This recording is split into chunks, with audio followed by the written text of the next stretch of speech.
ਕੇਂਦਰੀ ਗ੍ਰਹਿ ਮੰਤਰੀ ਅਮਿਤ ਸ਼ਾਹ ਵੱਲੋਂ ਦਿੱਤੇ ਗਏ ਵਿਵਾਦਿਤ ਬਿਆਨ ਤੋਂ ਬਾਅਦ ਹੁਣ ਭਾਈ ਬਲਵੰਤ ਸਿੰਘ ਰਾਜੋਆਣਾ ਨੇ ਇੱਕ ਚਿੱਠੀ ਅਮਿਤ ਸ਼ਾਹ ਦੇ ਨਾਮ ਭੇਜੀ ਹੈ। ਤੁਹਾਨੂੰ ਦੱਸ ਦਈਏ ਕਿ ਇਸ ਵਿੱਚ ਅਮਿਤ ਸ਼ਾਹ ਨੂੰ ਜਵਾਬ ਭੇਜਿਆ ਗਿਆ ਹੈ। ਇਸ ਚਿੱਠੀ ਦੇ ਵਿੱਚ ਉਹ तमाम ਜਵਾਬ ਹਨ ਜੋ ਸਵਾਲ ਗ੍ਰਹਿ ਮੰਤਰੀ ਨੇ ਲੋਕ ਸਭਾ ਦੇ ਵਿੱਚ ਚੁੱਕੇ ਸਨ। ਇਸ ਸੰਬੰਧੀ ਪੇਸ਼ ਹੈ ਸਾਡੀ ਖਾਸ ਰਿਪੋਰਟ।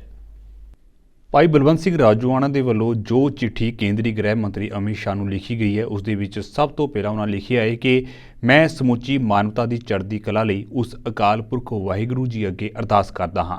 ਤੁਸੀਂ ਦੇਸ਼ ਦੀ ਪਾਰਲੀਮੈਂਟ ਦੇ ਵਿੱਚ ਖੜ ਕੇ 28 ਸਾਲਾਂ ਤੋਂ ਜੇਲ੍ਹ ਅਤੇ 17 ਸਾਲਾਂ ਤੋਂ ਫਾਂਸੀ ਚੱਕੀ ਵਿੱਚ ਬੈਠੇ ਮੈਨੂੰ ਸੰਬੋਧਨ ਹੁੰਦੇ ਹੋਏ ਇਹ ਕਿਹਾ ਹੈ ਕਿ ਜਿਸ ਵਿਅਕਤੀ ਨੇ ਗੁਨਾਹ ਕੀਤਾ ਹੈ, ਅਗਰ ਉਸ ਨੂੰ ਆਪਣੇ ਗੁਨਾਹਾਂ ਦਾ ਅਹਿਸਾਸ ਹੀ ਨਹੀਂ ਹੈ, ਪਛਤਾਵਾ ਹੀ ਨਹੀਂ ਹੈ, ਉਹ ਵਿਅਕਤੀ ਦਇਆ ਦਾ, ਰਹਿਮ ਦਾ ਹੱਕਦਾਰ ਨਹੀਂ ਹੈ। ਤੁਹਾਡੇ ਵੱਲੋਂ ਪਾਰਲੀਮੈਂਟ ਵਿੱਚ ਦਿੱਤੇ ਹੋਏ ਬਿਆਨ ਉੱਤੇ ਮੈਂ ਇਹੀ ਕਹਿਣਾ ਚਾਹੁੰਦਾ ਹਾਂ, ਤੁਸੀਂ ਮੇਰੇ ਉੱਤੇ ਉਹ ਕਾਨੂੰਨ ਲਾਗੂ ਕਰਨ ਦਾ ਯਤਨ ਕਰ ਰਹੇ ਹੋ ਜਿਹੜਾ ਅਜੇ ਦੇਸ਼ ਦੇ ਵਿੱਚ ਲਾਗੂ ਹੀ ਨਹੀਂ ਹੋਇਆ। ਫਿਰ ਵੀ ਮੈਂ ਤੁਹਾਨੂੰ ਇਹ ਦੱਸਣਾ ਚਾਹੁੰਦਾ ਹਾਂ ਕਿ ਮੈਂ ਕੋਈ ਗੁਨਾਹ ਨਹੀਂ ਕੀਤਾ, ਤਾਂ ਫਿਰ ਪਛਤਾਵਾ ਕਿਸ ਗੱਲ ਦਾ, ਮਾਫੀ ਕਿਸ ਗੱਲ ਦੀ?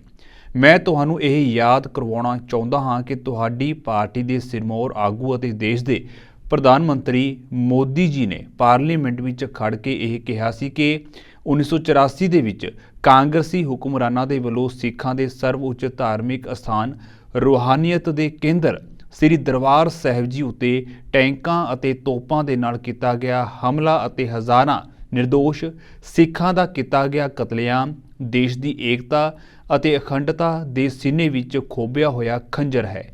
ਕਾਂਗਰਸੀ ਹੁਕਮਰਾਨਾਂ ਦੇ ਵੱਲੋਂ ਕੀਤੇ ਹੋਏ ਗੁਨਾਹਾਂ ਅਤੇ ਪਾਪ ਹਨ।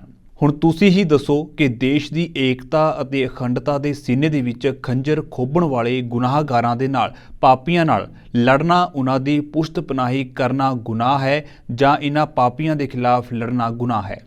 ਤੁਹਾਡੇ ਵੱਲੋਂ ਪਾਰਲੀਮੈਂਟ ਵਿੱਚ ਦਿੱਤਾ ਹੋਇਆ ਬਿਆਨ ਕਾਂਗਰਸੀ ਹੁਕਮਰਾਨਾਂ ਦੇ ਜ਼ੁਲਮਾਂ ਦੇ ਨਾਲ ਜ਼ਖਮੀ ਹੋਈਆਂ ਸਿੱਖ ਭਾਵਨਾਵਾਂ ਦਾ ਅਤੇ ਮੋਦੀ ਜੀ ਵੱਲੋਂ ਪ੍ਰਗਟ ਕੀਤੀਆਂ ਭਾਵਨਾਵਾਂ ਦਾ ਅਪਮਾਨ ਹੈ। ਅਮਿਤ ਸ਼ਾਹ ਜੀ, ਜਿੱਥੋਂ ਤੱਕ ਦੇਸ਼ ਦੇ ਸੰਵਿਧਾਨ ਨੂੰ ਮੰਨਣ ਦੀ ਜਾਂ ਨਾ ਮੰਨਣ ਦੀ ਗੱਲ ਹੈ, ਮੈਂ ਅਦਾਲਤ ਵਿੱਚ ਸੱਚ ਬੋਲਿਆ। ਮੈਂ ਜੋ ਵੀ ਕੀਤਾ ਉਸ ਨੂੰ ਅਦਾਲਤ ਵਿੱਚ ਸਵੀਕਾਰ ਕਰ ਲਿਆ। ਮੈਂ ਅਦਾਲਤਾਂ ਨੂੰ ਇਹ ਵੀ ਦੱਸਿਆ ਹੈ ਕਿ ਮੈਂ ਇਹ ਸਭ ਕੁਝ ਕਿਉਂ ਕੀਤਾ। ਮੈਂ ਅਦਾਲਤਾਂ ਦੀ ਝੂਠੀ ਕਾਰਵਾਈ ਦਾ ਹਿੱਸਾ ਨਹੀਂ ਬਣਿਆ। ਤੁਸੀਂ ਕਹਿੰਦੇ ਹੋ ਕਿ ਸੰਵਿਧਾਨ ਨੂੰ ਨਹੀਂ ਮੰਨਦਾ। ਮੈਂ ਤੁਹਾਨੂੰ ਇਹ ਪੁੱਛਣਾ ਚਾਹੁੰਦਾ ਹਾਂ ਕਿ ਹਜ਼ਾਰਾਂ ਨਿਰਦੋਸ਼ ਸਿੱਖਾਂ ਦਾ ਦਿੱਲੀ ਦੀਆਂ ਗਲੀਆਂ ਦੇ ਵਿੱਚ ਕਤਲੇਆਮ ਕਰਨ ਵਾਲੇ, ਗੁਜਰਾਤ ਦੰਗਿਆਂ ਦੇ ਦੋਸ਼ੀ, ਬੀਬੀ ਬਿਲਕਿਸ ਬਾਨੋ ਦੇ ਗੁਨਾਹਗਾਰ ਅਤੇ ਹੋਰ ਵੀ ਘਿਨਾਉਣੇ ਤੋਂ ਘਿਨਾਉਣੇ ਅਪਰਾਧ ਕਰਨ ਵਾਲੇ ਸਾਰੇ ਗੁਨਾਹਗਾਰ ਅਤੇ ਅਪਰਾਧੀ ਕੀ ਸੰਵਿਧਾਨ ਨੂੰ ਮੰਨਣ ਵਾਲੇ ਲੋਕ ਹਨ? ਕੀ ਸੰਵਿਧਾਨ ਉਹਨਾਂ ਨੂੰ ਇਹ ਸਾਰੇ ਘਿਨਾਉਣੇ ਅਪਰਾਧ ਕਰਨ ਦੀ ਇਜਾਜ਼ਤ ਦਿੰਦਾ ਹੈ? ਫਿਰ ਤਾਂ ਅਜਬ ਹੈ ਤੁਹਾਡਾ ਸੰਵਿਧਾਨ ਨੂੰ ਮੰਨਣ ਦਾ ਫਲਸਫਾ ਕਿ ਜਿੰਨੇ ਮਰਜ਼ੀ ਘਿਨਾਉਣੇ ਤੋਂ ਘਿਨਾਉਣੇ ਅਪਰਾਧ ਕਰੋ, ਫਿਰ ਅਦਾਲਤਾਂ ਵਿੱਚ ਆ ਕੇ ਮੁਨੱਕਰ ਹੋ ਜਾਵੋ, ਚੰਗੇ ਵਕੀਲ ਕਰੋ, ਕੇਸ ਲੜੋ ਅਤੇ ਆਪਣੇ ਆਪ ਨੂੰ ਨਿਰਦੋਸ਼ ਸਾਬਿਤ ਕਰੋ ਅਤੇ ਰਿਹਾ ਹੋ ਜਾਵੋ।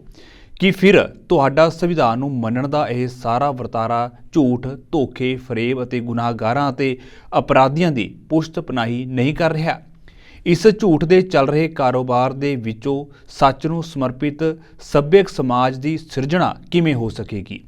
ਤੁਹਾਨੂੰ ਸੋਚਣ ਦੀ ਜ਼ਰੂਰਤ ਹੈ। ਤੁਹਾਨੂੰ ਸੱਚ ਤੋਂ ਡਰਨ ਦੀ ਨਹੀਂ, ਸਗੋਂ ਸੱਚ ਦਾ ਸਨਮਾਨ ਕਰਨ ਦੀ ਜ਼ਰੂਰਤ ਹੈ, ਨਹੀਂ ਤਾਂ ਸਾਡੇ ਜੀਵਨਾਂ ਦੇ ਵਿੱਚੋਂ ਸੱਚ ਸਮਾਪਤ ਹੋ ਜਾਵੇਗਾ। ਵੈਸੇ ਸੱਚ ਅਤੇ ਹੁਕਮਰਾਨਾਂ ਦਾ ਸਦੀਆਂ ਤੋਂ ਵੈਰ ਹੀ ਰਿਹਾ ਹੈ। ਅਮਿਤ ਸ਼ਾਹ ਜੀ, ਜਦੋਂ ਮੈਂ ਅਦਾਲਤਾਂ ਵਿੱਚ ਆਪਣੇ ਕਿੱਤੇ ਨੂੰ ਸਵੀਕਾਰ ਹੀ ਕਰ ਲਿਆ, ਉਸ ਦੇ ਬਦਲੇ ਮਿਲੀ ਸਜ਼ਾ ਨੂੰ ਵੀ ਹੱਸ ਕੇ ਸਵੀਕਾਰ ਕਰ ਲਿਆ, ਫਿਰ ਕਿਸੇ ਅੱਗੇ ਕੋਈ ਅਪੀਲ ਕਰਨ ਦਾ ਜਾਂ ਫਿਰ ਕਿਸੇ ਤੋਂ ਰਹਿਮ ਮੰਗਣ ਦਾ ਕੋਈ ਸਵਾਲ ਪੈਦਾ ਹੀ ਨਹੀਂ ਹੁੰਦਾ। ਇਹ ਅਪੀਲ ਜਿਹੜੀ ਤੁਹਾਡੇ ਕੋਲ ਪਿਛਲੇ 12 ਸਾਲਾਂ ਤੋਂ ਵਿਚਾਰ ਅਧੀਨ ਹੈ, ਇਹ ਅਪੀਲ ਸਮੁੱਚੀ ਸਿੱਖ ਕੌਮ ਦੀਆਂ ਭਾਵਨਾਵਾਂ ਦੇ ਅਨੁਸਾਰ ਸ੍ਰੀ ਅਕਾਲ ਤਖਤ ਸਾਹਿਬ ਜੀ ਦੇ ਆਦੇਸ਼ ਅਤੇ ਸ਼੍ਰੋਮਣੀ ਗੁਰਦੁਆਰਾ ਪ੍ਰਬੰਧਕ ਕਮੇਟੀ ਵੱਲੋਂ ਪਾਈ ਗਈ ਹੈ, ਜਿਸ ਨੂੰ ਦੇਸ਼ ਦੇ ਰਾਸ਼ਟਰਪਤੀ ਨੇ ਸਵੀਕਾਰ ਕੀਤਾ, ਜਿਸ ਉੱਤੇ ਕਾਰਵਾਈ ਕਰਦੇ ਹੋਏ ਦੇਸ਼ ਦੇ ਗ੍ਰਹਿ ਮੰਤਰਾਲੇ ਨੇ ਮੇਰੀ ਫਾਂਸੀ ਦੀ ਸਜ਼ਾ ਉੱਤੇ ਰੋਕ ਲਗਾ ਦਿੱਤੀ। ਜਿਸ ਅਪੀਲ ਉੱਤੇ ਤੁਹਾਡੀ ਸਰਕਾਰ ਨੇ ਸ੍ਰੀ ਗੁਰੂ ਨਾਨਕ ਦੇਵ ਜੀ ਦੇ 550 ਸਾਲਾ ਪ੍ਰਕਾਸ਼ ਪੁਰਬ ਉੱਤੇ ਇੱਕ ਨੋਟੀਫਿਕੇਸ਼ਨ ਜਾਰੀ ਕਰਕੇ ਮੇਰੀ ਫਾਂਸੀ ਦੀ ਸਜ਼ਾ ਨੂੰ ਉਮਰ ਕੈਦ ਵਿੱਚ ਬਦਲਣ ਦਾ ਐਲਾਨ ਕੀਤਾ। ਜਿਸ ਅਪੀਲ ਉਤੇ ਫੈਸਲਾ ਲੈਣ ਲਈ ਦੇਸ਼ ਦੀ ਸੁਪਰੀਮ ਕੋਰਟ ਦੇ 3 ਚੀਫ ਜਸਟਿਸ ਸਾਹਿਬਾਨ ਨੇ ਤੁਹਾਨੂੰ 7 ਆਰਡਰ ਜਾਰੀ ਕੀਤੇ ਅਤੇ ਜਿਹੜੀ ਅਪੀਲ ਪਿਛਲੇ 12 ਸਾਲਾਂ ਤੋਂ ਤੁਹਾਡੇ ਕੋਲ ਵਿਚਾਰ ਅਧੀਨ ਪਈ ਹੈ, ਉਸ ਅਪੀਲ ਉਤੇ ਅੱਜ ਤੁਹਾਡੇ ਵੱਲੋਂ ਕੋਈ ਕਿੰਤੂ ਪਰੰਤੂ ਕਰਨਾ ਇਹਨਾਂ ਸਾਰੀਆਂ ਹੀ ਸੰਸਥਾਵਾਂ ਦਾ ਅਪਮਾਨ ਹੈ। ਫਿਰ ਵੀ ਇਸ ਅਪੀਲ ਉਤੇ ਕੋਈ ਵੀ ਫੈਸਲਾ ਲੈਣਾ ਤੁਹਾਡਾ ਅਧਿਕਾਰ ਖੇਤਰ ਹੈ, ਜਿਸ ਫੈਸਲੇ ਦਾ ਮੈਂ ਬਹੁਤ ਲੰਮੇ ਸਮੇਂ ਤੋਂ ਇੰਤਜ਼ਾਰ ਕਰ ਰਿਹਾ ਹਾਂ।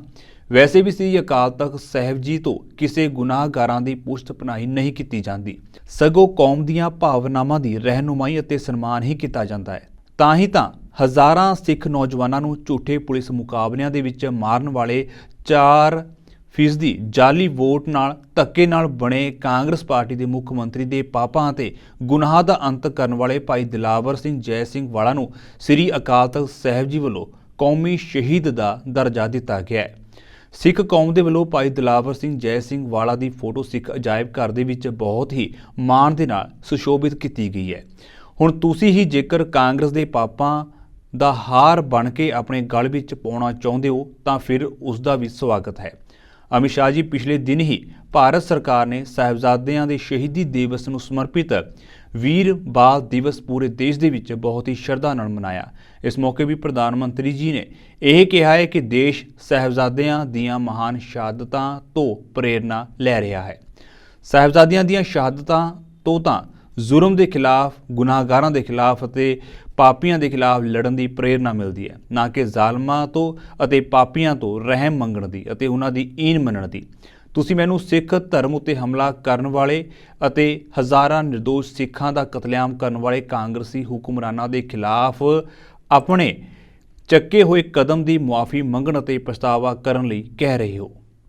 ਇਹ ਕਦੇ ਵੀ ਨਹੀਂ ਹੋ ਸਕਦਾ। ਤੁਸੀਂ ਗੱਲਾਂ ਤਾਂ ਧਰਮ ਦੀਆਂ ਕਰਦੇ ਹੋ, ਪਰ ਪੁਸ਼ਤ ਪਨਾਹੀ ਗੁਨਾਹਗਾਰਾਂ ਅਤੇ ਪਾਪੀਆਂ ਦੀ ਕਰ ਰਹੇ ਹੋ। ਤੁਹਾਡੀ ਕਹਿਣੀ ਅਤੇ ਕਥਨੀ ਵਿੱਚ ਬਹੁਤ ਫਰਕ ਹੈ। ਤੁਸੀਂ ਪਾਰਲੀਮੈਂਟ ਵਿੱਚ ਖੜ ਕੇ ਔਰਤ ਦੇ ਸਨਮਾਨ ਦੀਆਂ ਬਹੁਤ ਵੱਡੀਆਂ ਗੱਲਾਂ ਕਰਦੇ ਹੋ। ਔਰਤਾਂ ਦੇ ਖਿਲਾਫ ਹੋਣ ਵਾਲੇ ਘਿਨਾਉਣੇ ਅਪਰਾਧਾਂ ਲਈ ਸਖਤ ਤੋਂ ਸਖਤ ਕਾਨੂੰਨ ਬਣਾਉਣ ਦੀ ਗੱਲ ਕਰਦੇ ਹੋ, ਪਰ ਜਦੋਂ ਹਕੀਕਤ ਵਿੱਚ ਦੇਖਦੇ ਹਾਂ ਤਾਂ ਸਾਡੇ ਦੇਸ਼ ਦੀਆਂ ਮਾਣ ਓਲੰਪਿਕ ਵਿੱਚੋਂ ਮੈਡਲ ਜਿੱਤਣ ਵਾਲੀਆਂ ਸਾਡੀਆਂ ਬੇਟੀਆਂ ਦਾ ਸਰੀਰਕ ਸ਼ੋਸ਼ਣ ਕਰਨ ਵਾਲੇ ਬ੍ਰਿਜ ਭੂਸ਼ਣ ਵਰਗੇ ਦਰਿੰਦੇ ਤੁਹਾਡੇ ਨਾਲ ਖੜੇ ਨਜ਼ਰ ਆਉਂਦੇ ਨੇ। ਤੁਸੀਂ ਆਪਣੇ ਮੈਡਲ ਅਤੇ ਅਵਾਰਡ ਵਾਪਸ ਕਰ ਰਹੀਆਂ ਸਾਡੇ ਦੇਸ਼ ਦੀਆਂ ਮਾਣ ਬੇਟੀਆਂ ਦੀ ਪੁਕਾਰ ਸੁਣਨ ਨੂੰ ਤਿਆਰ ਨਹੀਂ ਹੋ। ਅੱਗੇ ਭਾਈ ਬਲਵੰਤ ਸਿੰਘ ਰਾਜੋਆਣਾ ਨੇ ਲਿਖਿਆ ਹੈ ਕਿ ਅਮਿਤ ਸ਼ਾਹ ਜੀ, ਮੈਂ ਤਾਂ ਸੱਚ ਦੇ ਰਾਹਾਂ ਦਾ ਮੁਸਾਫਿਰ ਹਾਂ। ਝੂਠ, ਧੋਖਾ ਤੇ ਫਰੇਬ ਮੇਰੇ ਜੀਵਨ ਦਾ ਹਿੱਸਾ ਨਹੀਂ ਹਨ। ਤੁਹਾਡੀ ਹਰ ਬੇਇਨਸਾਫੀ ਨੂੰ ਉਸ ਅਕਾਲ ਪੁਰਖ ਵਾਹਿਗੁਰੂ ਜੀ ਦਾ ਭਾਣਾ ਸਮਝ ਕੇ ਬਰਦਾਸ਼ਤ ਕਰ ਰਿਹਾ ਹਾਂ। ਤੁਸੀਂ ਪਿਛਲੇ 12 ਸਾਲਾਂ ਤੋਂ ਆਨੇ-ਬਹਾਨੇ ਇਸ ਅਪੀਲ ਉੱਤੇ ਫੈਸਲਾ ਕਰਨ ਤੋਂ ਭੱਜ ਰਹੇ ਹੋ। ਇੱਕ ਗੱਲ ਜ਼ਰੂਰ ਕਹਿਣੀ ਚਾਹੁੰਦਾ ਹਾਂ ਕਿ ਰਾਵਣਾ ਨੂੰ ਗੋਦੀ ਵਿੱਚ ਬਿਠਾ ਕੇ ਸ਼੍ਰੀ ਰਾਮ ਜੀ ਦੀ ਪੂਜਾ ਨਹੀਂ ਕੀਤੀ ਜਾ ਸਕਦੀ। ਅਜਿਹਾ ਕਰਨਾ ਵੀ ਤਾਂ ਪਾਪ ਹੀ ਹੈ। ਤੁਸੀਂ ਸਮਾਜ ਨੂੰ ਕਿਹੜੇ ਸੰਸਕਾਰ ਦੇਣਾ ਚਾਹੁੰਦੇ ਹੋ, ਇਹ ਤੁਹਾਡੇ ਕਰਮਾਂ ਉੱਤੇ ਹੀ ਨਿਰਭਰ ਕਰਦਾ ਹੈ। Bureau report,